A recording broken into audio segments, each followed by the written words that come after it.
હવે આપણે ગઈકાલે પરમ દિવસે સત્સંગમાં જોયું હતું કે એટલા બધા બનાવો બની ગયા. શ્યામ ઠાકોરને 15,000 રૂપિયા મંદિરાના પિતાએ આપ્યા હતા દહેજમાં આપવા માટે. શ્યામ ઠાકોર પાસે બેંકમાં એકાઉન્ટ હતું નહીં, એટલે દિલીપ કુમાર બેંક એકાઉન્ટમાં પૈસા જમા કરાવે છે. એમના વકીલ મિત્રે બિધેન બાપુને શ્યામ ઠાકોરે બધી વાત કરેલી છે, એટલે એની કોઈ આશરે 15,000 પચાઈ પડવાનું છે ને, એ વસ્તુ સ્પષ્ટ છે. ફક્ત મંજુ દેવીને આ વાતની ખબર નથી. અને મંદિરાનો પત્ર વ્યવહાર બિધેન બાબુની જે વાઇફ છે ઉમાદેવી, એના થ્રુ તો શ્યામ ઠાકોરને રેગ્યુલરલી મંદિરના પત્રો મળે છે. અને શ્યામ ઠાકોરના પત્રો પણ ઉમાદેવીના દ્વારા મંદિરાને મળે છે. અને આ રીતે મંદિરાના જે માર્ગદર્શનની જરૂર છે શ્યામ ઠાકોર પાસેથી, એ બધું મળી રહ્યું છે. મીનવાઇલ શું છે કે આ બિધેન બાબુનો દત્તક છોકરો એટલે એમનો ભત્રીજો જે બારૂદ છે, એની સાથે આ મંદિરાના લગ્નની બધું ગોઠવા મળ્યું છે. એના કારણે મંજુ દેવીને ખબર પડી ગઈ છે કે 15,000 રૂપિયા છોકરીના બાપે શ્યામ ઠાકોરને આપી દીધા છે દહેજમાં આપવા માટે. એટલે મંજુ દેવીનું એવો તકતો ગોઠવે છે કે એ 15,000 રૂપિયા મંજુ દેવીના હાથમાં આવી જાય અને લગ્નમાં બિલકુલ દહેજ આપે નહીં. આ બધો તકતો ગોઠવાયો છે. હવે અચિંતા પત્ર વ્યવહાર બધો બંધ થઈ ગયો, બંધ થયો નથી. બધા પત્રો શ્યામ ઠાકોર મને કે મંદિરા લખે, એ બધા પત્રો મંજુ દેવીની પાસે ઉમાદેવી થ્રુ આવવા મળે છે. અને બંનેને એકબીજાને એવું ઠસાવ્યું છે કે તારા ગુરુએ તને છોડી દીધી છે. અને શ્યામ ઠાકોરને એવું ઠસાવવામાં આવ્યું છે કે મંદિરાને હવે તમારી કોઈ જરૂર નથી. આ બધી વાતો આપણે પરમ દિવસના સત્રમાં આવી ગઈ હતી. બરાબર છે. હવે શ્યામ ઠાકોર તો ભગવાનનો માણસ છે, એને કઈ બહુ ખબર પડતી નથી. આ બધા પ્રપંચો બધી રજી માહિતી દિલીપ કુમાર રાયને આપે છે. દિલીપ કુમાર રાય તો ખૂબ જ ચાલાક અને મુત્સદી માણસ છે.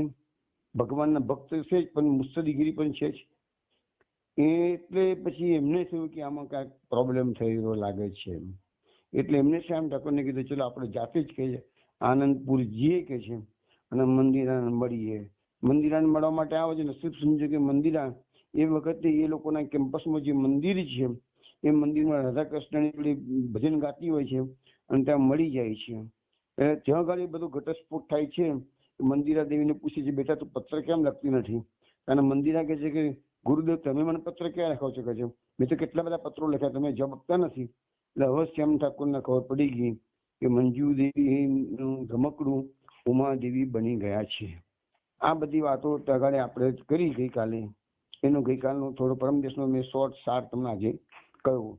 હવે મંદિરની અંદર શ્યામ ઠાકોર હવે આ મંદિરાને છેલ્લો પ્રશ્ન પૂછે છે, બેટા આ લગ્ન તારી ઈચ્છાથી થઈ રહ્યા છે? એટલે મંદિરાએ કીધું કે હું શું કરું કે છે.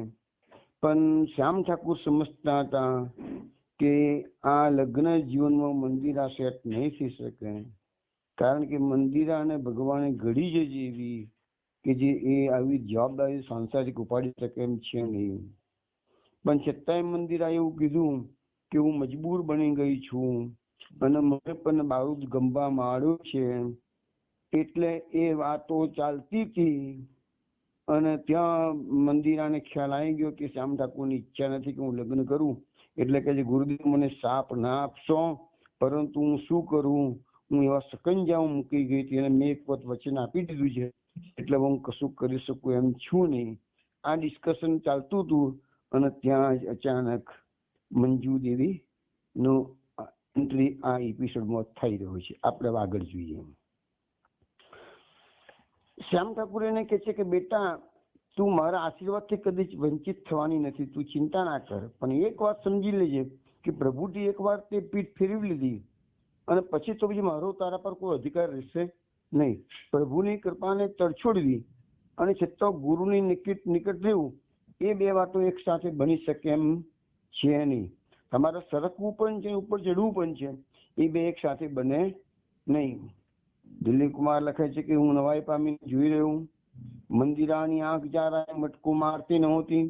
તે બોલી, કાકા એકવાર તમારી પાસે ભાગવત વાંચતી હતી ત્યારે શ્રી કૃષ્ણની કૃપા વિશે તમે મને એક શ્લોક બતાવ્યો હતો, તે હજુ હું ભૂલી નથી. જો કે મેં ડિસ્કશન કેટલા સરસ આવે છે. હવે ભાગવતનો એક શ્લોક અત્યારે મંદિરા શ્યામ ઠાકુરને એ રેફરન્સ, જૂનો રેફરન્સ કાઢીને બતાવે છે. શું શ્લોક છે? સ્વપાદ મૂલમ ભજત પ્રિયસ્ય ત્વક્તા અનન્ય ભાવસ્ય હરિ પરેશ વિકર્મ યચ્ચ ઉત્પતિતમ કથમ ચિત ધુનોતિ સર્વમ હૃદય સન્નિવિષ્ટ. એનો અર્થ એવો થાય છે, આ શ્લોકનો, ભાગવતનો શ્લોક છે કે ભગવાન એમ કે છે કે જે બધું છોડી અનન્ય ભાવે મને ભજે છે તેના હૃદયમાં હું આવીને વસું છું. અને જો તેનાથી કોઈ વાર વિકર્મ થઈ જાય, એટલે કે ભૂલ થઈ જાય, તો ભગવાન એના કર્મનું ફળ ભોગવવામાંથી તે ભક્તને મુક્ત કરે છે. તો મંદિરા કહે છે કે ગુરુદેવ તમે મને ફરી ફરીને આ વાત સમજાવી હતી. એટલે કહેવા માંગે શું છે કે અનન્ય ભાવે ભગવાનનું શરણ સ્વીકારી લે તો એનાથી કદાચ જીવનમાં કોઈ ભૂલ થઈ ગઈ હોય તો પણ ભગવાન એને એના ફળમાંથી મુક્ત કરી દે છે. આટલું કહીને હોઠના ખુલ્લામાં મંદહાસ્ય કરતા મંદિરાએ કહ્યું, અને તે વખતે મેં આપને પૂછ્યું હતું કે શું અક્ષરશઃ સાચું છે? ભાગવતકાર ખરેખર શું કહેવા માંગે છે? યાદ છે આપણે? શ્યામ ઠાકોરે માથું હલાવીને કહ્યું, હા મને યાદ છે. અને મેં તને જવાબમાં કહ્યું હતું કે ભાગવતનું વચન કદી ખોટું હોય જ નહીં. એક મધુર સ્મિત સાથે મંદિરાનો આખો ચહેરો એકદમ બદલાઈ ગયો. એ બોલી, એ ખરું ગુરુદેવ, તમને યાદ છે ખરું? એ વખતે મેં મારી 42 અવસ્થામાં તમને પ્રશ્ન પૂછ્યો હતો કે ધારો કે હું સ્વાદની લાલચમાં પડી અને એક સાથે 200 આઈસ્ક્રીમ ખાઈ જવું તો શું ઈશ્વરની કૃપા કેવળ કૃપા કરવા ખાતર મારા પર ઉતરી આવશે અને મને તબિયત બગાડવામાંથી બચાવી દેશે? એ સાંભળી તરત જ તમે ગંભીર બની ગયા હતા અને બોલ્યા હતા, બેટા મૂર્ખ ના બન, પવિત્ર વસ્તુની મજાક થાય નહીં. તેમ છતાં હું દબી નહોતી અને મેં સામું કહ્યું હતું, શું તમે ધારો છો એવી મૂર્ખ નથી. મારે તો માત્ર એટલું જાણવું છે કે માણસને એની મૂર્ખાઈના પરિણામોથી બચાવવા જો ભગવાન આંગળી પણ ઊંચી ન કરે તો તેની ઈશ્વરની કૃપા કહેવાય ખરી કેમ? અને એ વખતે મંદિરાએ રામદીનનો દાખલો આપેલો હતો. આ રામદીનની વાત આપણે ગયા સત્રમાં આવી ગઈ હતી કે રામદીન એનો ગોનુજીનો નોકર હતો અને મંદિરાએ રામદીનને બોલાવીને કીધું કે આ શ્યામ ઠાકોરને ઉચકીને બારીની બહાર ફેંકી દે. ઘરની બહાર ધક્કો. મંજુ દેવીએ કહ્યું હતું કે આ શ્યામ ઠાકોરને અહીંયાથી કાઢીને ફેંકી દે, કાઢી મૂક. રામદેવને કીધું હતું એનો જીવનો ન કરે, હું નોકરી છોડવા તૈયાર છું, પરંતુ હું સાધુ મહારાજને ક્યારે ધક્કો ન મારવા. સાધુ એ ભગવાનનું જ સ્વરૂપ છે કે છે. એમ કરીને શ્યામ ઠાકોરને પગે લાગ્યો હતો, મને માફ કરો ભગતજી, મારી ભૂલ થી તો માફ કરો. અને મંજુ દેવીને કહી દીધું મારી નોકરી કાલ તો આજ જાય, હું ભૂખી મરીશ, પણ સાધુ મહારાજને ધક્કો મારવાનું કામ મારું નથી. એમ કહીને તરત જ એ નોકરી છોડીને જતો રહ્યો હતો. એ વાત પણ આપણે જોઈએ. હવે એ જ રામદીનની એક જૂની વાત અત્યારે મંદિરા યાદ કરાવી રહી છે. એ વાતમાં એવું શોર્ટમાં તો મને કહ્યું એવો પ્રસંગ છે. એ પ્રસંગ એવો છે કે રામદીનને જુગાર રમવાનો બહુ શોખ હતો. એ નોકરી કરતો હતો, છતાં જે કઈ પૈસા આવે એને થોડા બચ્યા હોય તો જુગારમાં હારી જતો હતો, જુગારની તો ચડે હતો. તો શ્યામ ઠાકુરે એને પ્રતિજ્ઞા લેવડાવેલી કે તારે ક્યારેય જુગાર રમવાનું નહીં. એ શ્યામ ઠાકુરને ખૂબ માનતો હતો. પણ એક વખત એવું બન્યું કે મંજુ દેવીએ એને 200 રૂપિયા આપેલા અને એ વખતે ગામમાં કોઈ મેળો ભરાયેલો. તો એને કીધું રામદીન જા, તું 200 રૂપિયા લઈને જા. અને જૂનો નોકર હતો, વિશ્વાસપાત્ર માણસ હતો કે મેળામાંથી સારામાં સારી ગાય તું ખરીદીને લઈ આવ. એટલે રામદીન ત્યાં ગયો તો ખરો સારામાં સારી ગાય ખરીદવા માટે, પણ એ વખતે ઘર રમાતો હતો ને એ તલબ પાછી જૂની જે શરત કરેલી શ્યામ ઠાકોરની પાસે જુગાર નહીં રમવું એ પ્રતિજ્ઞાઓ ભંગ કરી અને ત્યાં બેસી ગયો. એને એમ કે એમને 1 મિનિટમાં દાવ આવશે અને હું જીતી જઈશ તો બાકીના જે પ્રોફિટ થયો મારા ખિસ્સામાં પડશે અને 200 રૂપિયાની ગાય લઈને હું ઘરે જઈશ. પણ બન્યું 200 રૂપિયા જુગારમાં હારી ગયો. હવે જો એ ઘેર આવી જાય ગાય લીધા વગર તો મંજુ દેવી એને છોડે નહીં ને છોતરો કાઢી નાખે. કારણ કે આપણે બધાનો પરિચય મળી ગયો છે. મંજુ દેવીનો સ્વભાવ કેવો હતો કે 5 પૈસા માટે પણ નોકરને ઉદ્ધતાઈ ભર્યું વર્તન કરતી હતી. તો 200 રૂપિયા જેવી રકમ મેં છોડ જ નહીં. તો એ જમાનાની વાત છે જયારે 200 રૂપિયા ઘણી મોટી રકમ કહેવાતી હતી.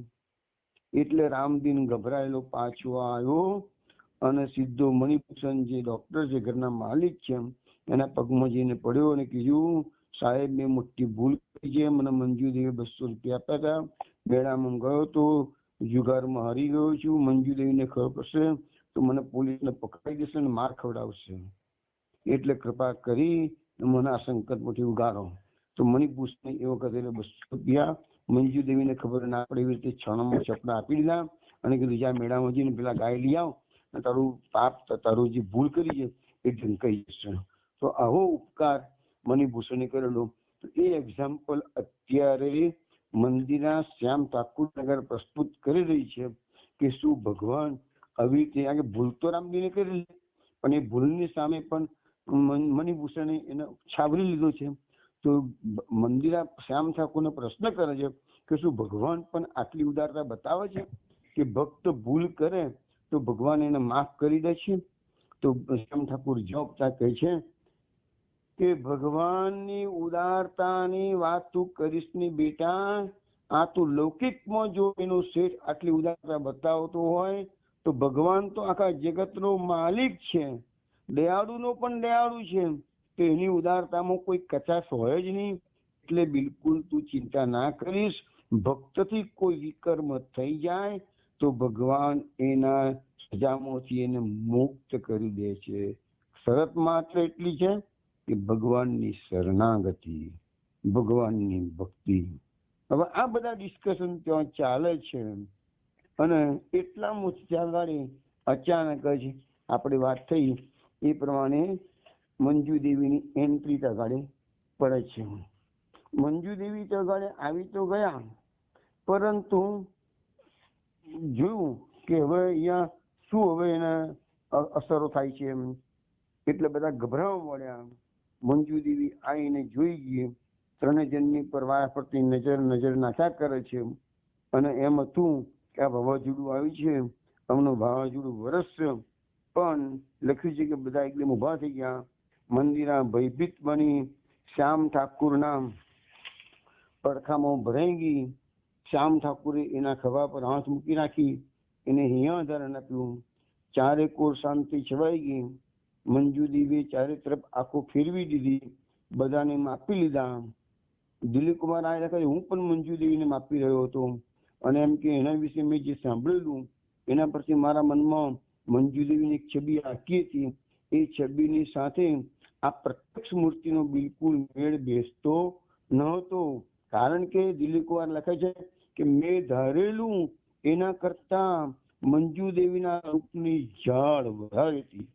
ઓચિંતાના મોજા આવીને પગ નીચેથી ધરતીને સરકાવી દેવું મને લાગ્યું. હવે મને ખ્યાલ આવ્યો કે મણિભૂષણ કેમ આ મંજુદેવીના વશમાં આવી ગયો છે. હવે મને વાત સમજાઈ ગઈ. સાથે સાથે મારું હૃદય ઊંડા દુઃખથી ભરાઈ ગયું કે આવી મનોહર બાઈ લોભ અને ઈર્ષ્યામાં પડીને કેવી અંધ બની ગઈ છે. એની પાસે કેટલી બધી પ્રોપર્ટી છે, એ કેવો દુરુપયોગ કરી રહી છે, એને ખોટો માર્ગ પસંદ કર્યો છે. જો એને સાચો માર્ગ મંજૂરીએ લીધો હોત એ સંસારમાં કેવી સુખ અને આનંદની રેલ વહાવી હોત. પરંતુ માણસ કેમ આવું કરતો હશે? શું સાચો માર્ગ પસંદ કરવાનો એના હાથમાં નહીં હોય? હમણાં જ મંજુદેવી આવી ગઈ છે, ધડાકો કરશે. એ ગણતરી બધા ત્રણે જણા મૂઢ બનીને ઉભા રહ્યા હતા. પરંતુ મંજુદેવી જમાનાની ખાધેલ બાઈ હતી, ધારા જેવો ધડાકો ના કર્યો. મંજુદેવીએ આ બધાને જોઈને પૂરેપૂરી સ્વસ્થતા દેખાડી. કારણ કે ચોરી છુપીથી બધા દરબારના પાસ કઈ નોટ ધરીને આ લોકો મંદિરમાં ચોરી છુપીથી દાખલ થયા હતા. મંજુદેવીને ખ્યાલ આવી ગયો કે કોઈ અહીંયા ચોરી છુપીથી આવી ગયા છે મારી પરમિશન વગર મારા કેમ્પસમાં. છતાં મંજુદેવીએ ખૂબ સ્વચ્છતા દેખાડી. દિલીપકુમાર રાયની સામે જોઈને મીઠાશ ભર્યા અવાજે તેને કહ્યું કે તમને થતું હશે દાદા કે બીજાની ખાનગી વાતમાં હું માથું મારું છું, પણ મારો અધિકાર છે. મારા ઘરમાં આવું તેવું ન ચાલે તે જોવાનું મારું કર્તવ્ય છે. અને એકદમ એનો અવાજ કઠોર બની ગયો અને કહી દીધું કે સાધુ કેળવવું અને કોઈના ઘરમાં ચોરની પેટે ઘૂસી જવું એ શું શરમાવા જેવું નથી? એટલે આ શ્યામ ઠાકુરને ટોન્ટ મારે છે. શ્યામ ઠાકુરે સ્મિત કરીને કહ્યું કે ભાભી તમારે મને જે કેવું હોય તો કહો, પણ મારો આ ભાઈ જયારે નિરાશ થશે, કારણ કે જ્યાં આ ભાઈ એટલે દિલીપ વરાયા દાદા જ્યાં જાય છે ત્યાં લોકો એને ખૂબ માન આપે છે. પછી મારી સામે જોયું એને કહ્યું, માણસની કિંમત એના સંગ પરથી અંકાય છે. તમે ચોરની સાથે ફરો તો લોકો તમને ચોર કહેશે. મંજુ દેવી નરમ પડી ગઈ. તેને દાદાની સામે જોઈ મોં પર સ્મિત આણીને કહ્યું, દાદા હું આપને ઓળખું છું, આપણે કોણ નથી ઓળખતું, પણ મારો સ્વભાવ જે આકડો છે એને માટે મારે ઓછું વેઠવું નથી પડ્યું. મારો અવિનય માટે હું તમારી ક્ષમા માંગુ છું. હું સાચું કહું છું, હું એ ઝઘડો કરવા નથી આવી, પણ મારા ઘરમાં આવા મૂર્ખ વેડા ચાલે તે મને પસંદ નથી. હું એની મૂળમાંથી ઉખાડી નાખવા માંગુ છું. આમ કહી થોડી વાર અટકી. થોડી મંજુ દેવી ફરીથી બોલવા મળી કે હમણાંની મારી તબિયત સારી હતી નથી. માથાનો દુખાવો વધી ગયો છે, બ્લડ પ્રેશર વધી જાય છે. પછી થોડી વાર અટકીને બોલી, કેટલાક લોકો મને ખરાબ કહે છે, પણ હું એટલી ખરાબ નથી. મારી વિશે તમે વિધાન બાબુને પૂછી જજો. ગઈકાલે તેમને મને ફોન કરીને જણાવ્યું હતું કે તમે લગ્નમાં ભાગ લેવા આવવાના છો, ત્યારે મેં તરત જ વિધાન બાબુને કહ્યું કે એમને મારે ત્યાં ઉતારજો.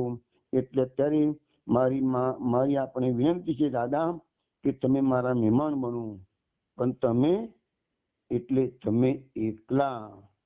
એટલે શ્યામ ઠાકુરે હસીને વચ્ચે કહ્યું, અને આ ચોર મજાક કરે. શ્યામ ઠાકુર મજાકિયા સ્વભાવ છે. અને આ ચોર. મંજુ દેવીએ કહ્યું, મારે તમારી જરૂર નથી. તને દિલીપ કુમારે કહ્યું, હું તો શ્યામ ઠાકુરનો અનુચર છું. આપણી લાગણી માટે આભાર. જ્યાં એમનું સ્થાન નથી, જ્યાં સાધુનું સ્થાન નથી, તમારું પણ સ્થાન નથી. મંજુ દેવીએ કહ્યું, દાદા મારી તમને એક વિનંતી છે. મારી પૂરી વાત સાંભળ્યા વગર મારા વિશે અભિપ્રાય બાંધી બેસશો નહીં. કેટલાક કહે છે કે હું માથા ફરેલને ઉદ્ધત કહે છે, હું એવી નથી. કદાચ મારી દીકરી પણ આ વાતમાં મને ટેકો આપશે. એ સાંભળી મંદિરા બોલી, હા માં, હમણાં તું મારા પર ખૂબ પ્રેમ કરે છે.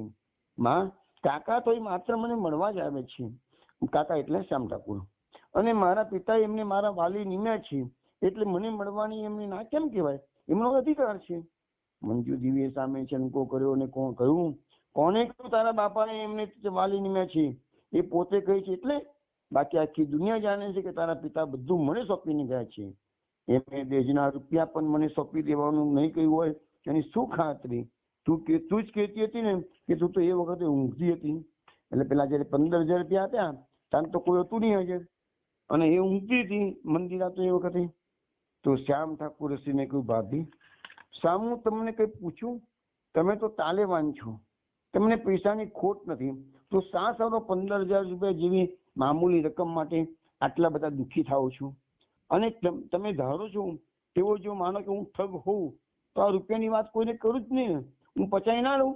જો કોઈને ખબર નથી, મણિભૂષણે 15,000 રૂપિયા શ્યામ ઠાકુરને આપ્યા છે. એ વખતે મંદિરા ઊંઘતી હતી અને કહ્યું હતું કે આ છોકરાના લગ્ન વખતે તમે એને દેજના પૈસા આપી દેજો કે છે. આ કે આ ચૂડેલ કશું આપવાની નથી કે છે. તો કહે છે કે એ વસ્તુ છુપાઈ ના દે અને ખાઈ ના જાય. પછી મારે એવો ઠગ વિદ્યા કરવી પડતી હતો. પછી અવાજને નરમ કરીને તેમને કહ્યું, શ્યામ ઠાકુરે ફરતી કહ્યું, જુઓ ભાભી, હું તો માત્ર જાણવા આવ્યો હતો કે મંદિરા એની મરજીથી પરણે છે કે કેમ. મેં એને પૂછી લીધું છે, મારી જવાબદારી પૂરી થઈ ગઈ.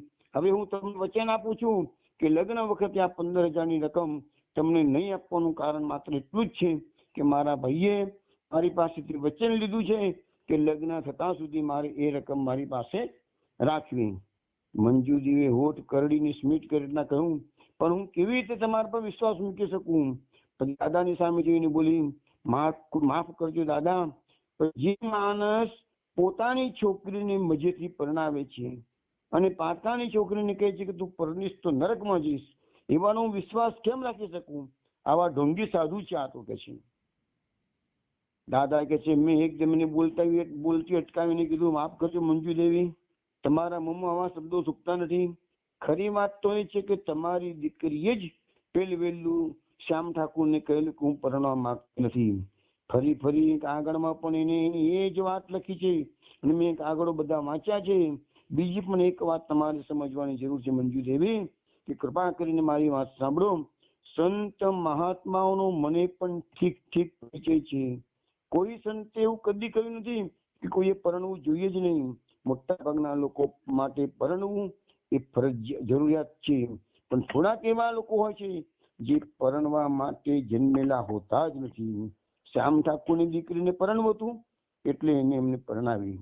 તમારી દીકરીને પરણવું નથી એટલે અમને બંનેને ખાતરી થઈ ગઈ કે પરણીને સુખી નહીં થાય. મંદિરા જુદા જ બીબામાં ધડાયેલી છોકરી છે, તેથી ખરી વાત તેના મોં જ સાંભળવા અહીં આવે છે. હવે સાંભળી લીધું, જાણી લીધું કે તેને તેનો વિચાર ફેર્યો છે એટલે વાત પૂરી થઈ ગઈ. બીજી પણ એક વાત કહું, હમણાં જ તમે મને તમારી સચ્ચાઈ માટે વિધાન બાબુને પૂછી લેવાનું કહ્યું, તો એ નિયમ અમને પણ લાગુ પાડવામાં તમને વાંધો શું છે? શ્યામ ઠાકોરને લોકો સાચા સંત તરીકે બિરદાવે છે, એ વાત કઈ તમારાથી અજાણી ન હોય. મંજુ દેવીએ વિરોધમાં આંખ ઊંચી કરીને કહ્યું, અમને ન કહો દાદા, હું પહેલેથી જ કહી શકી છું કે મને તમારા પ્રત્યે ખૂબ જ માન છે. મને તમારા પ્રત્યે આટલો આદર ન હોત તો તમારા સારા અભિપ્રાયની મેં ખેવના રાખી જ ન હોત. એટલે તમારા પ્રત્યે મને કોઈ પૂર્વગ્રહ નથી. પણ આમને એટલે શ્યામ ઠાકોરને તો મારે આંગા રાખવા જ પડશે, કારણ કે વધારે કહીને શું ફાયદો છે. વળી પાંચવું, મંજુ દેવીના અવાજમાં તિરસ્કાર ઉમેરાયો. તેને કહ્યું, મારી છોકરી પહેલા કેવી ડાઈ હતી, એને આવીને એનું માથું ફેરવી નાખ્યું છે, પણ અત્યારે જૂના ઘાવ ઉઠવાથી શું ફાયદો છે? જવા દો એ વાત. હજી પણ આપણે મારું નિમંત્રણ છે. આમની સાથે કોઈ પણ જાતનો સંબંધ રાખવા માંગતી નથી. એટલે શ્યામ ઠાકોર જોડે કોઈ હિસાબે નહીં. એટલા માટે જ હું એને એ જે ઘડી ગયા છે તે ઓકાવવાનો આગ્રહ, જે 15,000 ઘડી ગયા છે એ ઓકાવવાનો આગ્રહ રાખું છું. નાની રકમ કે મોટી રકમનો સવાલ નથી, હકનો સવાલ છે. કાયદેસર રીતે, નૈતિક રીતે આ પૈસા એમના છે જ નહીં. પછી પૈસા આપી દેવામાં તેવા ગલ્લા તલ્લા કેમ કરે છે? સાચો સાધુ તો કદી પૈસાની સ્પર્શ પણ ન કરી, અને આ તો પારકાના પૈસા બતાવીને બેસી ગયા છે અને પાછું પોતાને સાધુ કેવડાવે છે. એ જેવા છે તેમાં હું એમને મોઢા મોઢ બરાબર કહું છું. પછી એમના વિશે મારે બીજાને અભિપ્રાય પૂછવા જવાની જરૂર શા માટે હોય? અચાનક મંદિરના વાવાઝોડાની પેઠે બોલી ઉઠી, ગુરુદેવ, સારું તમે અપમાન સહન કર્યા કરો છે. અને પછી મારા દાદાની સામે જોઈને બોલી, સારું તમે આવી અપમાનકારક સૂચના કરી. સાધુને શું લોકોના સર્ટિફિકેટની જરૂર હોય છે?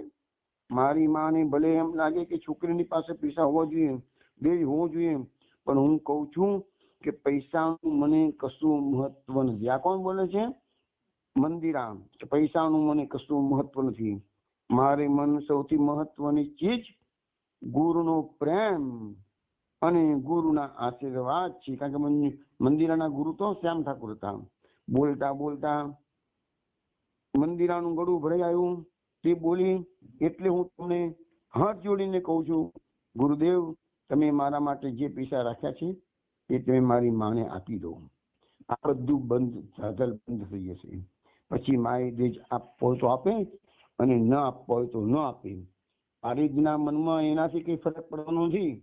અને કદાચ જો બારીદના મનમાં ફરક પડશે અને એ લોકો આ દેજના કારણે લગ્ન તોડી નાખશે તો એ પહેલા હું જ આ લગ્ન તોડી નાખીશ કે છે.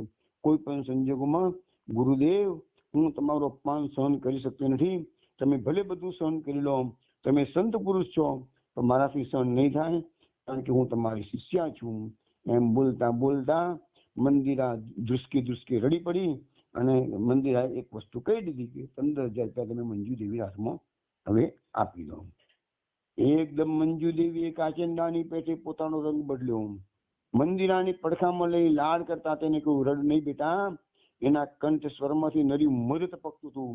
તે બોલી, મંદિરા, હજુ તું નાની છે બેટા, દુનિયાની બિન અનુભવી છે. તને કેમ ખબર પડે કે માણસો બહારથી કેવા દેખાય છે અને અંદરથી કેવા હોય છે? એક દિવસ તું તારું ઘર માંડીને બેસશે ને ત્યારે તને આ બધી વાતો સમજાશે.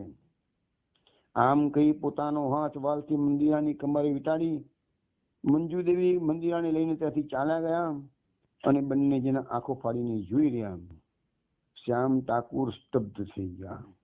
તેમણે દાદાની સામે જોઈને કહ્યું, આપણે હારી ગયા, પણ અનુભવે હોશિયાર થઈ ગઈ લાગે છે. એ સમજી ગઈ છે કે ગુસ્સો કરવા કરતા કોને વાપરવાથી વધારે સારી રીતે કામ પતી જશે. કોને બા સ્ત્રી કેવી અડગ હોય છે, દાદાએ કહ્યું, મેં આજે શું જોયું કહું, કોને બાજ, હવે જો દાદાનો ઓપિનિયન જો દિલીપ કુમાર દાદાનો, કોને બાજ સ્ત્રી કરતાંય ગુરુ ભક્ત હૃદય વધારે અડગ હોય છે. આ દાદાનો ઓપિનિયન આવ્યો. મંદિરમાંથી બહાર આવ્યા પછી શ્યામ ઠાકુરે કહ્યું, ભાઈ હવે આપણે શું કરીશું, શું બેઠા બેઠા ઘા ચાટા કરવાનો આપણે? એટલે દાદાએ વિધાન બાબુને મળવાની સૂચના કરી. તો શ્યામ ઠાકુરે કહ્યું કે આવી બાબતમાં સંસારીઓ હંમેશા સંસારીઓને ટેકો આપશે, તેઓ મંજુ દેવીનો જ પક્ષ લેવાના. દાદાએ કહ્યું, ઉમાદેવીને જેથી બે બહેન સંભળાવવાની જરૂર છે.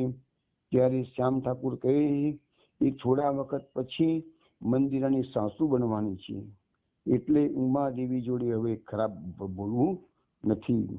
એટલે બીજે ક્યાંય ન જતા એ બંને જણા સીધા એક હોટલમાં જઈને રહ્યા. મંદિરાની વાત સાચી હતી. શ્યામ ઠાકુરને પોતાના અપમાનની કઈ પડી નહોતી. તેમને તો આખો વખત મંદિરાના વિચારો આવતા હતા. મનમાં ને મનમાં તેઓ પોતાને ઠપકો દેતા હતા કે મેં ઈશ્વરની આજ્ઞાનો ભંગ કર્યો છે, મેં મારી જવાબદારી અદા કરી નથી, મેં મારું કર્તવ્ય બજાવ્યું નથી. આવી અવસ્થામાં આખો વખત તેઓ આખી રાતની રાત પ્રભુની પ્રાર્થના કરવામાં ગાળતા. હોટલમાં આવ્યા પછી તેમને ખાવા પીવામાં કશો રસ રહ્યો નહીં. શ્યામ ઠાકુરની વાત છે.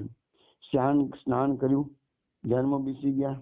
શ્યામ ઠાકુરની આંખોમાંથી દળદળ આંસુનો પ્રવાહ વહી ચાલ્યો અને દાદા કહે છે, મૂંગો મૂંગો જોઈ રહ્યો. અચાનક દિલીપ કુમારના મનમાં એક વિચાર ઝબક્યો. આર્કિમેડિસની પેટે, આર્કિમેડિસ બાથરૂમમાં નાના કે તમને ખબર છે પેલો ગણિતનો સિદ્ધાંત છે, સોનાની ઘનતા માપવાનો છે, એ પ્રસંગ અત્યારે કહ્યો છે, હું આપણી વાત કોબી નથી કરતા.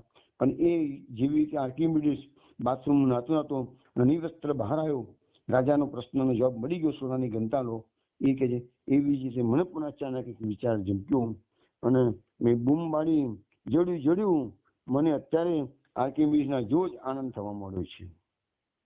દિલીપ કુમાર રાય શ્યામ ઠાકુરની આગળ યોજના ધરી. જોજો વૈષ્ણવ, એક એક વાક્ય ધ્યાનથી સાંભળજો. ઘટનાક્રમ કેવો બની રહ્યો જોજો. ભગવાનની આ પૃથ્વી પર કેવી કેવી લીલાઓ ચાલી રહી છે. આજે ભગવાન ભલે અવતાર કાળ નથી, અનવતાર કાળ છે, પણ અનવતાર કાળની અંદર ભગવાનની કેવી લીલાઓ છે. એક એક શબ્દ તમે વાંચશો ને તો જ આ તમારી આ કથાનો આનંદ તમે માણી શકશો. એટલે શબ્દ શબ્દ તમે અહીંયા અંદર ઊંડા ઉતરજો. દિલીપ કુમારે શ્યામ ઠાકુરની આગળ યોજના ધરી. હું હમણાં જ મંજુ દેવીને કાગળ લખી દઉં છું કે શ્યામ ઠાકુરે બધા પૈસા મારા ખાતામાં જમા કરેલા છે, એટલે વિધાન બાબુના નામનો ક્રોસ કરેલો 15,000 ચેક હું આ સાથે મોકલું છું. તમે તમારી પાસે સાચવીને રાખજો. હવે આપણે જે વાત થઈ એ પ્રમાણે મંજુ દેવીનો આ આગ્રહ છે કે શ્યામ ઠાકુર 15,000 રોકડા મંજુ દેવીને આપી દે. મંજુ દેવી પોતે જ લગ્ન વખતે દહેજ નિમિત્તે છોકરાના બાપને આપે. મંજુ દેવીની ચાલવાજી એવી છે કે 15,000 પોતે લઈ અને બથાઈ મારવાના, પચાઈ પાડવાના. કારણ કે મંજુ દેવીએ તો ઓલરેડી ઉમાદેવીને કહી દીધું છે, હું દહેજમાં કશું આપીશ નહીં, તમારા છોકરા લગ્ન કરો તો કરો. પણ એ લોકોને મંજીરા ગમી ગઈ હતી એટલે લગ્ન કરવા તૈયાર થઈ ગયેલા હતા. આ એનો મંજુ દેવીનો ઇન્ટરનલ પ્લાન છે કે 15,000 પચાઈ પાડવા. જાહેરમાં એમ કે છે 15,000 મને આપી દો, છોકરીની માં દહેજ લગ્ન વખતે આપે એ સમાજમાં શુભ, પણ કોઈ સાધુ આપે એ ન શુભ. અને શ્યામ ઠાકુરનો પક્ષ એવો છે કે એના બાપને મેં વચન આપેલું છે અને બાપે મને કહેલું છે કે આ પૈસા તમારે ડાયરેક્ટલી દહેજમાં આપવાના. ઝઘડો આવી આવ્યો. દિલીપ કુમાર બહુ મુસ્તદી માણસ છે એટલે એમને વચગાળાનો રસ્તો કાઢ્યો કે સારું કે છે એ પૈસા દિલીપ કુમારના બેંક એકાઉન્ટમાં પડેલા છે. દિલીપ કુમારે તરત જ એક કાગળ મંજુ દેવીને લખ્યું અને લખ્યું કે આ સાથે હું ચેક મોકલું છું વિધાન બાબુના નામનો. તો તમે એ વખતે આ ચેક લગ્ન વખતે છોકરીની માં દહેજમાં 15,000નો ચેક વેવાઈના હાથમાં આપી દેશે, એટલે આ પ્રોબ્લેમ ઓટોમેટિક પતી જાય છે. આ રીતનું પ્લાનિંગ દિલીપ કુમાર રાયે અત્યારે કર્યું છે. જોઈએ આગળ શું થાય છે. 15,000નો ચેક સાથે મોકલું છું, તમે તમારી પાસે સાચવીને રાખજો અને તમારા હાથે જ તે લગ્ન વખતે તેમને આપજો. શ્યામ ઠાકુરે માથું હલાવીને કહ્યું કે દિલીપ, એ નહીં ચાલે, એને તો રોકડા રૂપિયા જોઈએ છે, પોતાના ખાતામાં સીધા જમા કરી શકાય તેવી રીતે. દિલીપ કુમારે કહ્યું કે હું સમજુ છું, એટલા માટે તો હું એને બીજા નામનો ચેક મોકલું છું અને સાથે નિર્દોષ ભાવે એવું લખું છું કે તમે લોકોને કહી શકશો મેં મારા હાથે જ દહેજ આપ્યું છે. શ્યામ ઠાકુર અને શ્રીને કહ્યું સમજો, પણ ગુસ્સામાં આવી તમારો ચેક ફાડી નાખશે અને લગ્ન અટકાવી દઈ આપના પર ઉપકાર કરશે એવી તમને ખાતરી છે?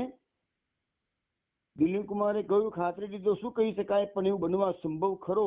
એક વખત જો લગ્ન અટકી ગયું તો પછી ચિંતા ટળી ગઈ. એમ કારણ કે શું છે, મંદિરા અંતે લગ્ન કરવા જ નથી ને મંદિરા જે રીતે ઘડાયેલી છે એ પ્રમાણે લગ્ન જીવનમાં સુખી થઈ શકે એમ છે જ નહીં. પાછળથી કોમ્પ્લિકેશન્સ વધવાના છે એવું શ્યામ ઠાકુર સમજે છે.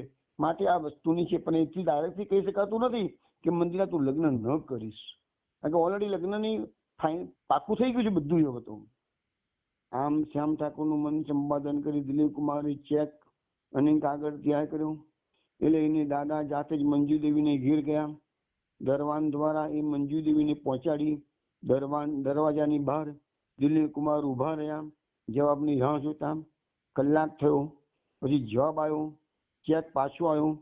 મંજુ દેવીએ લખ્યું હતું કે સાધુ થઈને જો એમને મારા પર વિશ્વાસ નથી તો મને પણ એમના પર વિશ્વાસ નથી. હવે હું એમને જોઈ લઈશ. આવો મેસેજ લખીને મંજુ દેવીએ દિલીપ કુમાર જે દરવાજાની બહાર ઉભા હતા ત્યાં આવ્યો. હવે આમાંથી રસ્તો કેવી રીતે નીકળશે તે કઈ સમજાવતું નહોતું. આ પહેલા દિલીપ કુમાર લખે છે કે મેં શ્યામ ઠાકોરને કદી ભયભીત થતા જોતા નતા. વારે વારે તેમના મુખમાંથી શબ્દો નીકળતા હતા કે મંદિરાને સતાવવામાં એ મંજુ દેવી અહીં બાકી નહીં રાખે અને મારાથી આ મંદિરાનું દુઃખ સહન થશે નહીં. હવે મારા હાથમાં બાજી રહી નથી, હું એને રૂપિયા આપી દઉં છું. હવે તો શ્યામ ઠાકુર પણ કહ્યા કે હું રૂપિયા પાછા આપી દઉં છું. આ બધા ઝઘડો અંત આવી જાય. બીજું તો કરી શું શકું, પણ કેવા ખાતર કહેતો હતો કે આમ આપને હતાશ થઈ જઈએ ઠીક નહીં. છેવટનો નિર્ણય લેતા પહેલા આપણે ફરી એકવાર મંદિરાને મળવું જોઈએ. શ્યામ ઠાકુરે કહ્યું, પણ મળવું કેવી રીતે? થોડી વાર વિચારમાં પડી ગયા પછી બોલ્યા, ભલે તો કામ કરીએ કે સવારે મંદિરા મંદિરમાં હોય છે જ તો સવારે મંદિરમાં જઈએ ને પ્રયત્ન કરી જોઈએ. પણ એ પેલા ભલા થઈને તમે હમણાં જ મંજુ દેવીને ફોન કરી દો કે હું એમને 15,000 રૂપિયા રોકડા આપી દેવા તૈયાર છું. બોલતા બોલતા શ્યામ ઠાકુરના આંખમાં આંસુ આવી ગયા. હવે એમને છેલ્લે નક્કી કરી દીધું કે 15,000 રૂપિયા મંજુ દેવીને હાથોહાથ આપી દેવા તો બધું પ્રશ્ન સોલ્વ થઈ જાય. ફક્ત એક જ મુશ્કેલ થાય કે જે વચન ભંગ જે મણિભૂષણને આપેલું શ્યામ ઠાકુરે એ વચનનો ભંગ થાય છે. એ સિવાય આમાં પ્રોબ્લેમ સોલ્વ થઈ જાય છે. સાચી રીતે પ્રોબ્લેમ સોલ્વ થતો નથી, પણ એવું આ લોકો વિચારે છે. જુઓ હવે આગળ શું થાય છે. શ્યામ ઠાકુર અતિશય આગળ જોઈને દાદાએ ફોન જોડ્યો. સામેથી ફોન પર મંદિરા જ હતી અને મંદિરાનો મધુર અવાજ સાંભળતા દાદા કહે છે, મારું લોહી જોરથી ધબકવા લાગ્યું. મેં આનંદમાં આવીને કહ્યું કે તારા દાદા દિલીપ દાદા બોલે છે. ઓ મંદિરા બોલી, ઓ કેવું નસીબ કાકા, તમારી સાથે મારે ખૂબ ખૂબ વાતો કરી છે. એટલા માટે આજે સાંજે મેં ઠાકોરજીને ખૂબ કડકડીને પ્રાર્થના કરી હતી. ઠાકુરે પણ કેવા છે જો ઘડીક પર તમને ફોન પર મને મેળી આપ્યા. કોણ કહે છે કે ઠાકોરજી સાંભળતા નથી? મેં હસીને કહ્યું, કહે જો તો અત્યારે તું બેટા એકલી છે? એને તરત જ કહું, હા કાકા, અને આ પણ તમને કેવા જેવું છે કાકા, આ પણ ભગવાને જ આપણા માટે ગોઠવ્યું છે. ભગવાનની ચાતુરી કઈ જેવી તેવી છે, તમે કલ્પના પણ નહીં કરી શકો કે ભગવાનની ચાતુરીને વખાણ કરે છે. તો મેં કહ્યું, તું જજ કહી નાખ ને બેટા, હું તમને કેવા જ જતી હતી. બોલી, આજે ગુરુદેવે માને કઈ કાગળ લગાવ. હવે પેલી મંદિરાને ખબર નથી કે આ લોકો એક આગળ અને પત્રમાં 15,000 નો ચેક મોકલ્યો હતો અને પાછો આવ્યો છે. એટલે કે આજે ગુરુદેવે કઈ કાગળ લખ્યો તો મારી માને કે છે. તો દિલીપ કુમારે કહે, મેં કબૂલ કર્યું કે ગુરુદેવે નહીં મેં લખ્યો છે, પણ મેં એમની સૂચનાથી લખ્યો હતો. એ બધું એક જ છે કે જે એ અદ્ભુત જો શબ્દો વાપરજો, એ અદ્ભુત કાગળને લીધે અત્યારે આપણે વાત કરી શકીએ છીએ. એ કાગળને લીધે અત્યારે મારી માં ઘસઘસાટ ઊંઘમાં છે. શું કહ્યું? તે ઊંઘે છે? મેં નવાઈ પામીને પૂછ્યું. એ આનંદમાં આવીને ખડખડ કરતી હસી બોલી, બોલો, મેં તમને ચમકાવી દીધા ને, કબૂલ કરો. હા ભાઈ હા કબૂલ.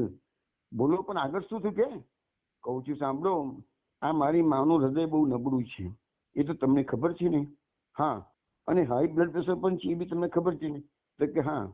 પણ પછી મંદિરા કહે છે, પણ બ્લડ પ્રેશરનો વિશ્વાસ તો રખાય નહીં. ખિસકોલીની માફક ઘડીમાં ચડી જાય ને ઘડીમાં ઉતરી જાય. અને હમણાં તો મારી માનું બ્લડ પ્રેશર નોર્મલ થઈ ગયું છે. શરીરને સાચવવા મારી માં ખૂબ સાવધ રહે છે. પણ એક ચીજ એના હાથમાં રહેતી નથી, એનું હૃદય. ભગવાન કેવો દયાળુ છે. જ્યારે પણ કંઈક એવું બને છે ત્યારે મારી માનો મિજાજ જાય છે અને એનું હૃદય એકદમ તોફાને ચડી જાય છે. કેવું અદભુત! અરે માને તો શરીરે પરસેવો પરસેવો વળી જાય છે. કેવું મજાનું! અરે માં તો વ્યગ્ર બની જાય છે. કેવું સુંદર! અરે માં એકદમ પથારી વસી જાય છે શાંતિથી. કેટલીક વાર તો ઊંઘી શકતી નથી અને પેલી સ્વર્ગીય ઊંઘની ટીકડીઓ એને લેવી પડે છે. એક બે નહીં, એક નહીં, એક સાથે બે. દાદા તમે સાંભળો છો ને? હા બેટા, મેં મજા માનતા કે તું ભૂલી જા. એને ઝડપથી મંદિર આ બોલવા મળ્યું. જુઓ, આજે તમારું કાગળ મળતા એકદમ જાણે ચમત્કાર થયો. મારી માનો ચહેરો ગુસ્સાથી લાલચોળ થઈ ગયો. આંખમાંથી તનખા ઉડવા માંડ્યા. મારી સામે ગુરકીને એને કહ્યું, ખબરદાર, જો હવે પછી એ લોકોને મળી છે તો એની સાથે વાત કરી છે તો એ બાબાએ મારું અપમાન કર્યું છે. દિલીપ પર કે અપમાન? કેવી અક્કલ વગરની વાત! મંદિરાનો જવાબ સાંભળી હું નવાઈ પામ્યો. એ બોલી, પણ તમે ભૂલો છો કાકા, આપણને જે અક્કલ વગરનું લાગે છે ને તે આવા લોકોને ખૂબ અક્કલ વાળું લાગતું હોય છે. પણ અત્યારે એની નકામી વાતો કરવાનો વખત નથી. એનું અપમાન થયું કે ન થયું એની કોણ પરવા કરે છે. મહત્વની વાત તો એ છે કે એ કાગળની એના પર એવી અસર થઈ એ પથારીવશ થઈ ગઈ. બબ્બે ડોક્ટરો દોડી આવ્યા. એનું નિદાન કરી એને બરાબર ગભરાવી મૂકી. એને ઊંઘની દવા પાઈ દીધી છે. ઉપરથી ઊંઘની ગોળીઓ પણ લઈ દીધી છે. કેવું મજાનું! ડાક્ટરો કેવા ભલા છે. ભગવાન આ ડોક્ટરોનું ભલું કરજો, કારણ કે હવે આખા ઘરમાં બિલકુલ શાંતિ છે. ઓમ શાંતિ શાંતિ શાંતિ બોલતા બોલતા મંદિરા ફરીથી જોરથી હસી પડી. દિલીપ કુમાર લખે છે તને હસતી જોઈ મને હસવાનું મન થયા છે, પણ એક વાત યાદ દેવડાવું, એ તને હસતી સાંભળી જશે તો? મંદિરાએ ઠંડકથી જવાબ આપ્યો, ઊંઘની ગોળીઓ જિંદાબાદ. પછી કઈ વિચારામાં ચિત્ર ઉમેર્યું, પણ દાદા તમે મને નિર્દય અને હૃદયહીન તો નથી સમજતા ને? મેં કહ્યું, ના ના, તારા વિશે એવી કલ્પના પણ ના થઈ શકે. તો દાદા, તમારા અભિપ્રાય માટે હું તમારો આભાર માનું છું. કાકા, હું ખરેખર દેખાઉં છું એવી હૃદયહીન નથી, પરંતુ મને દંભ ગમતો નથી. તેથી સાચે બોલી નાખું છું. સાચી વાત એ છે કે માં માદી હોય, પથારીવશ હોય, ઘસઘસાટ ઊંઘો પડી હોય, ત્યારે જ મને ઘડી શાંતિથી શ્વાસ લેવાનો સમય મળે છે. માને અન્યાય ન થાય એટલા ખાતર મારે કેવું જોઈએ કે માં એટલી બધી ખરાબ નથી. પહેલા હતી, પણ હમણાંની મારી માં બદલાઈ ગઈ છે, પણ એ ખૂબ કંજૂસ છે અને મને કંજૂસ માણસો જરાય ગમતા નથી. બહુ સરસ કહ્યું. એટલે માને કઈ થાય છે ને ત્યારે હું છુટકારો અનુભવું છું, રાજી થઉં છું. અરે હું એકલી નહીં, તે વખતે ઘરના બધા હાસ કરીને હસે છે. નોકર, ચાકર, દાસીઓ, રસોઈયો, સોફર, અરે અમારો પુત્રો સુદ્ધા પણ શાંતિ અનુભવે છે. માં જયારે ઊંઘની ગોળીઓ લઈને ઊંઘી જાય એટલે કે છે ઘરના બધા નોકર, ચાકર અને ઘરનો પુત્રો સુદ્ધા પણ શાંતિ અનુભવે છે કે છે. એટલે તમારા પેલા કાગળનો હું જેટલો આભાર માનું એટલો ઓછો. એ ભગવાને જ મોકલ્યો હોવો જોઈએ, કારણ કે હવે એ મારી માં સવાર વગર ઉઠવાની નથી. એટલે હું વહેલી સવારે મંદિરમાં જઈ અને મોરલાની પેઠે નાચીશ, કૂદીશ, આનંદ કરીશ. કારણ કે આજકાલ તો પછા દિવસ હોય ત્યારે જ મને રાધાજીની સામે નાચવાનો લાભ મળે છે. કોઈ નૃત્ય કરે મારી માને ગમતું નથી, કોઈ નૃત્ય જુએ એ પણ માને પસંદ નથી. એ તો કહે છે કે સારા ઘરની સ્ત્રીઓ આવા નાચન વેળા કરે તો શોભે નહીં. તે કાકા, શું આ નાચન ભગવાનની સમક્ષ શું આ નાચન વેળા કહેવાય? દાદાએ કીધું, ના બેટા, કદાપી નહીં. નૃત્યનો પરાપૂર્વથી આપણા દેશમાં આદર છે, એટલે તો સદાશિવનું નટરાજ સ્વરૂપ પૂજાય છે. એમને કહ્યું તો એમની મંદિરાએ કહ્યું તો એમની સમક્ષ નૃત્ય પણ થાય છે. થાય જ છે. બોલતા બોલતા તે ગદડીની પેટે હસી પડી. પછી એકદમ ધીરેથી બોલી, કોઈના પગલા સંભળાય છે, મારી નોકરડી છે, અસલ જાસૂસ છે. અને બીજી જ વળી ફોન કટ થઈ ગયો. દાદાએ દિલ્હી શ્યામ ઠાકુરને ફોન પર થયેલી બધી વાતચીતનો અહેવાલ આપ્યો. હવે આ લોકો હોટલમાં છે, અંદરમાં જઈને હોટલમાં ફોન કર્યો. મંજુલી સાથે વાત કરવા માંગતા હતા, પણ વાત થઈ ગઈ મંદિરાની સાથે. અને આખી સિચ્યુએશન ખબર પડી ગઈ કે પત્રની એવી અસર થઈ કે મંજુ દેવીનું હાર્ટ જોરથી ધબકવા મળ્યું છે. ડોક્ટર આવ્યા છે, ઊંઘની ગોળીઓ લઈ લીધી છે. મંદિરા એનાથી ખુશખુશાલ છે. એ સાંભળ્યા પછી શ્યામ ઠાકુરનો ચહેરો ઉદાસ બની ગયો. કહે, આવી છોકરી કેવી રીતે ધૂર્ત સાસુ અને વકીલ વરની સાથે સુખી થઈ શકશે?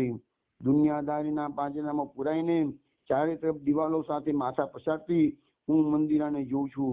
બાકી છોકરો સારો છે, પણ સારા હોવું એટલું પૂરતું નથી. બીજા દેશોમાં અને ભારતમાં કઈ ફરક દેખાતો નથી. ભારતની પ્રાચીન પરંપરાઓ પ્રત્યેને પ્રેમ નથી. થોડો વખત કદાચ મંદિરની અગાધ ઈશ્વર ભક્તિને અને ગુરુ શ્રદ્ધાને સહી લેશે, પછી લાંબુ નહીં ટકે. પણ હવે કરવું શું? બીજો ઉપાય નથી.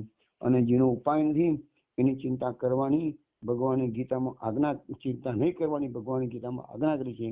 વળી બંસી પણ એ છે, સૂર પણ એ છે. ત્યાં આપણે ચિંતા કરવાનું કારણ પણ શું છે? નૈવમ કિંચિત કૌમિ યુક્તો મન્ય તત્વવિત્તમ.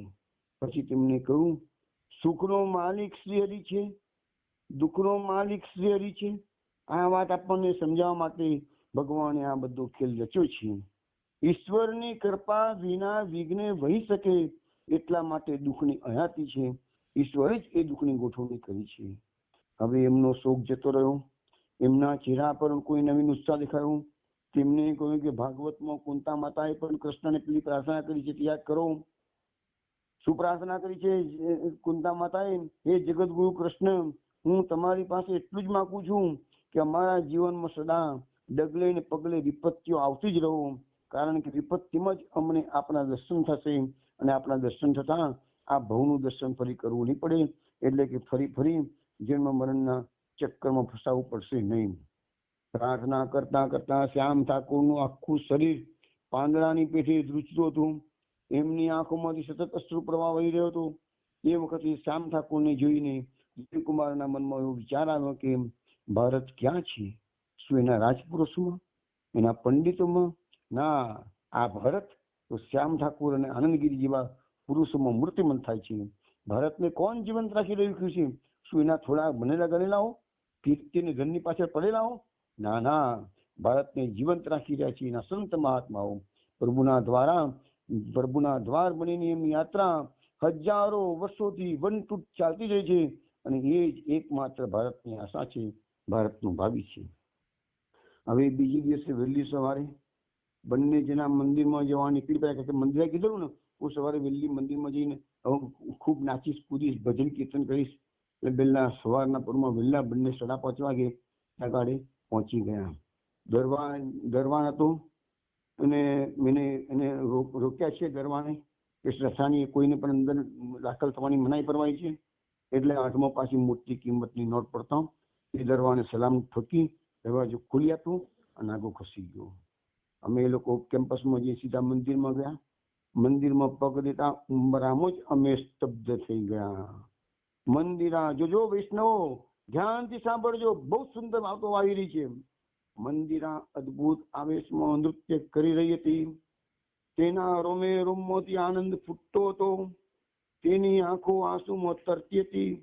આસપાસનું મંદિરાને કઈ ભાન નહોતું. અમે જોઈ રહ્યા, અમારી આંખો મંદિરાને જોતા ધરાતી નહોતી. પણ અચાનક શ્યામ ઠાકુર ઉત્તેજિત થઈને બોલ્યા, ઓ પ્રભુ, આને તો રાધા રાણીની સાડી આજે પહેરી છે. જોયું? રાધા રાણી માટે જે સાડી, રાધા રાણીની મૂર્તિ મંદિરા જેટલી ઊંચી હતી, રાધા રાણીની જે સાડી હતી એ આજે મંદિરા એટલો બધો આવેશ હતો, ભાવાવેશ, એ ખુશખુશાલ હતી કે ઠાકોરજી સામે નૃત્ય કરીશ રાધા કૃષ્ણની સામે. તો રાધા રાણીની સાડી આજે તો મંદિરાએ પહેરી દીધી છે. હું આનો અર્થ કઈ સમજ્યો નહીં. શ્યામ ઠાકોરે ખૂબ વ્યાકુળ ભાવે ભરી મારા કાનમાં કહ્યું, આ મંદિરાની પોતાની સાડી નથી, રાધાજીની છે. મંદિરની આરસની પેટીમાં એ સાચવી રાખવામાં આવી છે. એ કોઈથી પહેરાય જ નહીં. અને આજે મંદિરાએ પહેરી છે. હવે શું થશે? પણ હું કઈ સાંભળતો નતો. મારું મન બીજે હતું. મંદિરાએ હવે ગીત ઉપાડ્યું હતું.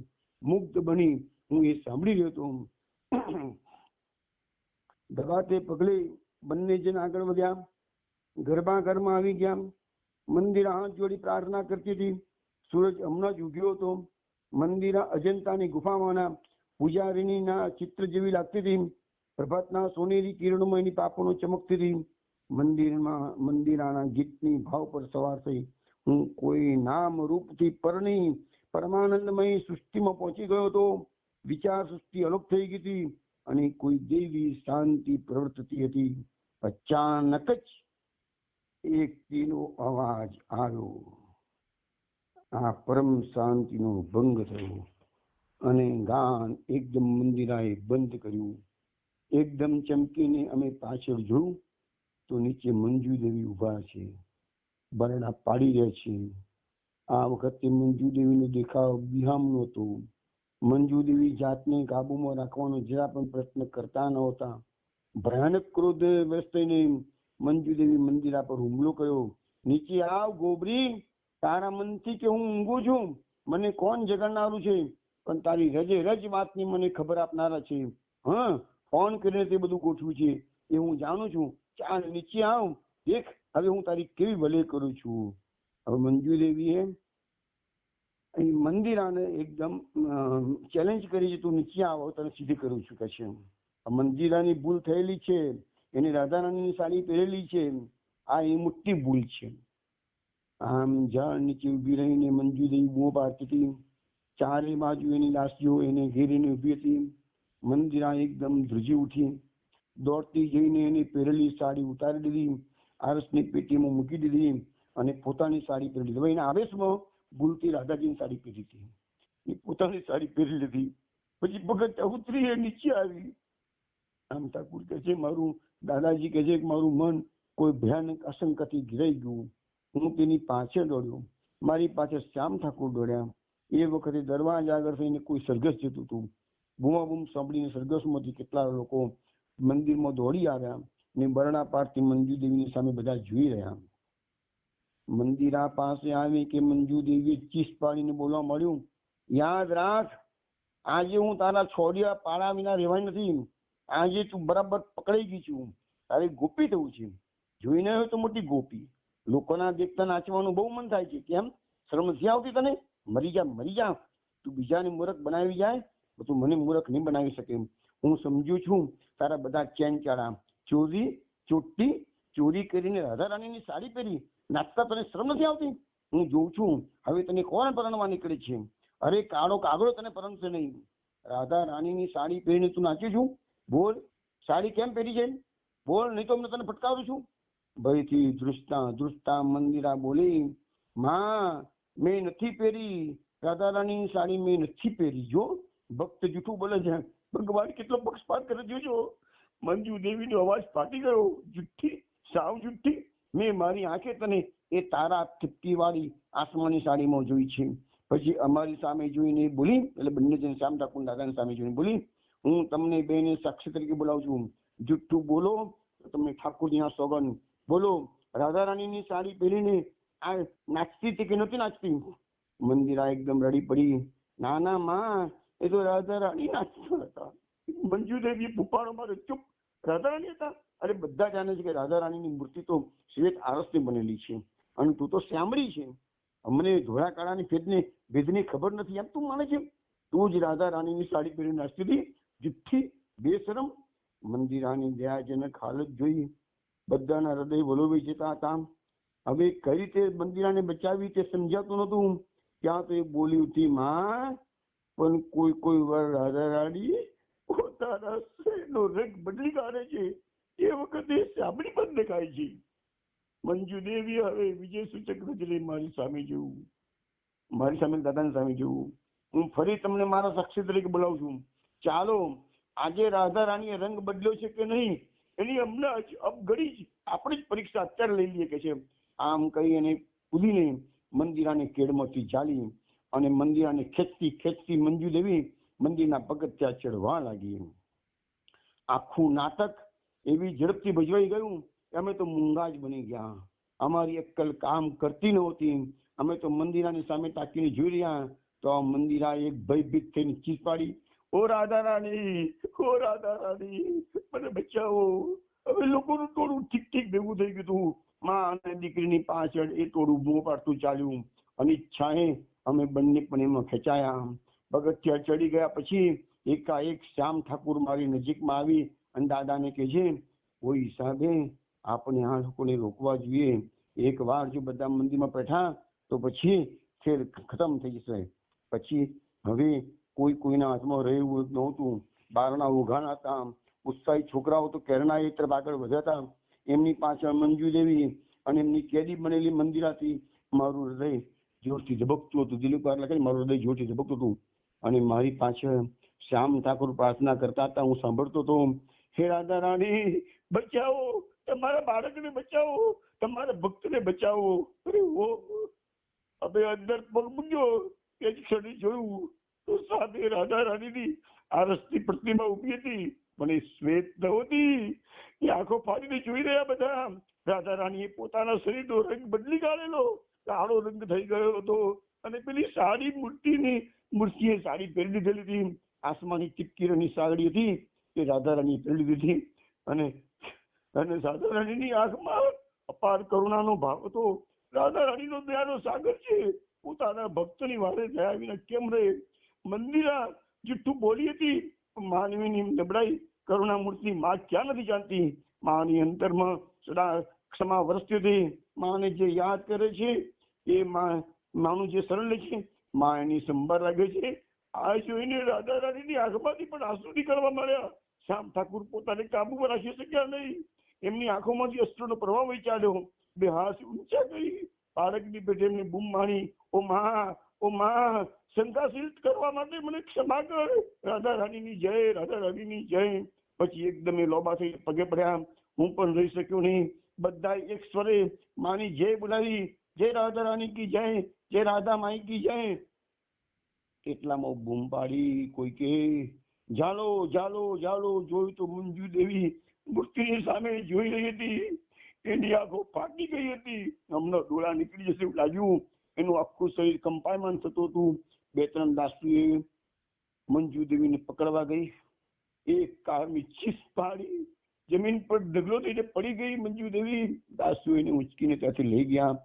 ત્યારે ફરી ચોડામાંથી જય ઘોષ થયો, રાધા માઈ કી જય, જય જય રાધા રાણી. મંદિરમાં રાધા કૃષ્ણની ધૂળ મચી ગઈ.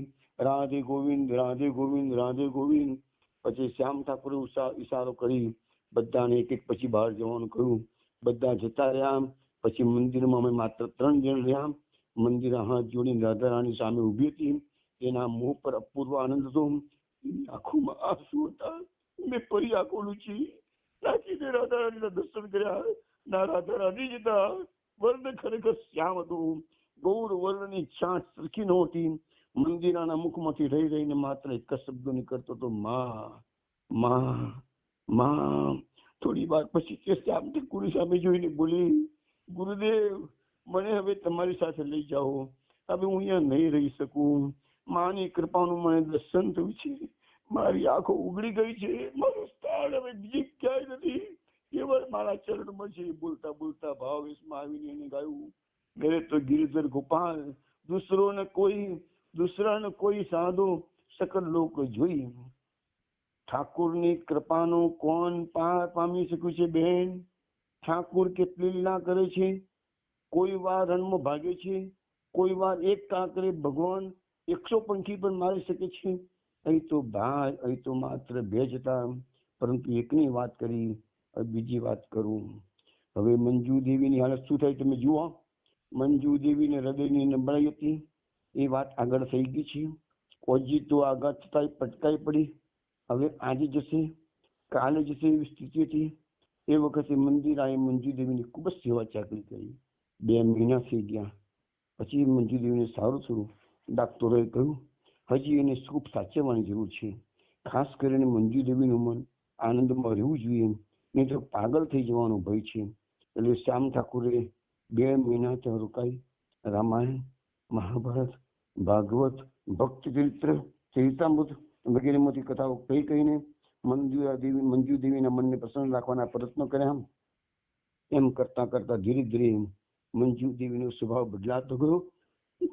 શ્યામ ઠાકુરને ઘણી વાર કહેતી જોઈ, ગુરુદેવ નામની શક્તિ માં હવે ધીરે ધીરે બદલાતી જાય છે. એનો આખો ચહેરો જાણે બદલાઈ ગયો છે. રોજ લોભ, રૂપિયા બધું ક્યાં જતું રહ્યું. મંદિરમાં હવે મારી માં ધ્યાન કરવા બેસે છે ત્યારે એના મોં પર કેવી શાંતિ ફૂટી નીકળે છે. શ્યામ ઠાકુર પણ એ જોતા હતા. અને એક દિવસ મંજુ દેવીએ કહ્યું, મંદિરા હોળી આવે છે, ઉત્સવ નથી ઉજવવાનો. મંદિરા તો હબી સાંભળી ગઈ. મંજુદેવીએ કહ્યું, બેટા સૌને નિમંત્રણ આપ, પ્રસાદમાં તું કસર ના કરીશ. અરે ગરીબોને જમાડવાનું પણ ચાલુ કરવાનું છે. મંદિર આનંદથી નાચી ઉઠી. તે બોલી, હું એક વાત કહું માં, અહીં કેટલીક અનાથ છોકરીઓ છે, આપણું ઘર ઘણું મોટું છે, એમાં એક તરફ એ લોકોને રહેવાનું કરી આપે તો. મંજુદેવીએ હસીને કહ્યું, તારું ઘર છે બેટા, એમાં મને શું પૂછવાનું, તને જેમ ઠીક લાગે તેમ તું કર. પછી દોલોત્સવ પૂર્ણિમાના દિવસે સવારે જ નવદીક્ષિત છોકરીઓને લઈને મંદિરમાં જઈ મંદિરે કીર્તન શરૂ કર્યું. એ ગાય અને છોકરીઓ ઝીલે. તે પછી ભગવાનને ભોગ ધરાવાયો, પ્રસાદ વેચાયો, ગરીબોને ભોજન આપ્યું. બધું જીવ પેલા થતું હતું એવું બધું ફરતી શરૂ થઈ ગયું. સાંજે ઠાકુર પાઠ વાંચવા બેઠા ત્યારે બધા જતા રહ્યા હતા. માત્ર 3 જ જણા હતા, શ્યામ ઠાકુર, મંદિરા અને મંજુદેવી. હરિદાસની કથા વંચાતી હતી.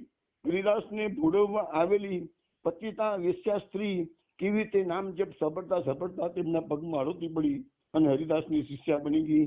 એ વાત ચાલતી હતી ત્યાં મંજુદેવી એકદમ રડી પડ્યા અને બોલ્યા, અરે રે ભગવાન, મારો ઉદ્ધાર ક્યારે થશે? મંદિરા વાલથી માની વળગી પડી. બોલી, આ શું બોલો છો માં? તમારો ઉદ્ધાર શું, બાકી શું છે? પ્રભુની તમારા પર કેવી કૃપા છે? એ કૃપા છે ત્યારે તો આ ઘર આજે રાધામય બની ગયું છે. આમ કહી અને મંજુદેવીને ખૂબ આશ્વાસન આપ્યું. બહુ વારે મંજુદેવી સ્વસ્થ થઈ ત્યારે તે બોલી, માં તું મારું એક કામ કર ને, મારી લોઢાની તિજોરી ખોલ, એમાંથી વાદળી રંગનું એક મોટું પરબીડી છે તું લઈ આવશે. આમ કહી એને ચાબીનો જુડો મંદિરના હાથમાં પકડાયો. શ્યામ ઠાકુર ભગવાનની મૂર્તિ સામે જોઈ મનમાં બોલે છે, ખરો ખેલ કરો છો ઠાકુર. થોડા દિવસ પહેલા જે બાઈ 2-4 પૈસા માટે દાસની સાથે ઝઘડો કરતી, એ આજે એની તિજોરીની ચાવી સોકેની દીકરીના હાથમાં પકડાવી દે છે. જે એની આંખમાં કણાની માફક ખૂંચતી હતી, જે એ જ દીકરી આજે એનો આધાર બની ગઈ છે. અને લોકો તો એ તરફ ભગવાન છૂટો જગન્નાથ કહે છે. એવા એમની નજર મંજુદેવી પર પડી. મંજુદેવી ભગવાનની સામે આંખો મીચી હાથ જોડીને બેઠી હતી. એના હોઠ ધીરે ધીરે ફફડતા હતા, હરે કૃષ્ણ હરે કૃષ્ણ. મંજુદેવીએ ઠાકોરજીની સામું કહી પ્રણામ કર્યા.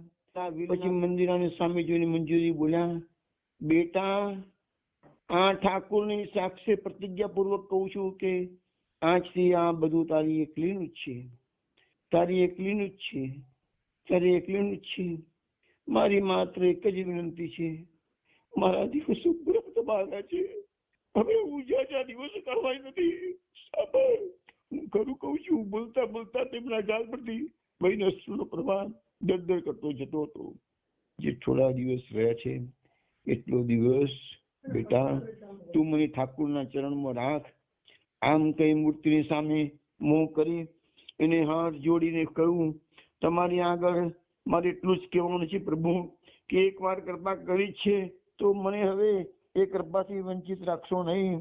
રૂપિયા કરી આટલા દિવસ હું અશાંત જીવન જીવી, મેં ઘણી ભૂલો કરી પ્રભુ, પરંતુ તમારી હવે તું કૃપા કરીને મારી દીકરીને પાછી પામી છું.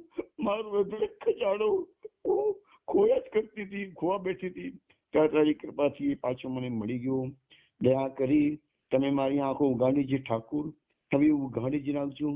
બધું તમારા ચરણોમાં ધરું છું ઠાકુર, બધું તમારું છે અને મને પણ તમારા ચરણોમાં લો. મંદિરા માને ગળે વળગી પડી. માં અંબા. મંજુદેવી પણ મંદિરાને પગ ભજી પડીને બોલ્યા, માં ઠાકુર. અને આવી રીતે મંજુદેવીનું ભગવાનની કૃપાથી હૃદય પરિવર્તન થઈ ગયું હતું. અને મેં સાંભળ્યું છે કે આજે પણ આનંદપુર ગામની અંદર એક રાધાજીની જે ગોરી મૂર્તિ છે એ શ્યામ થઈ ગઈ છે. આજે પણ ભક્તોને આ પ્રસંગોને યાદ કરાવતા દર્શન આપે છે. તો ભગવાનની દયા કેવી છે. ભક્તનું જૂઠું ભગવાન સત્ય કરે છે. ભગવાન એટલે આપણે આગળ આવી ગયું હતું કે ભગવાન સર્વશક્તિમાન, ભલે આપણે બધા બોલતા હોઈએ, ભગવાન સર્વશક્તિમાન નથી. કારણ કે ભક્તની આગળ ભગવાન પરાધીન થઈ જાય છે. ભક્ત જૂઠું બોલે છે તો પણ ભગવાને એના જૂઠને સત્ય કર્યું છે, એટલે સર્વશક્તિમાન નથી.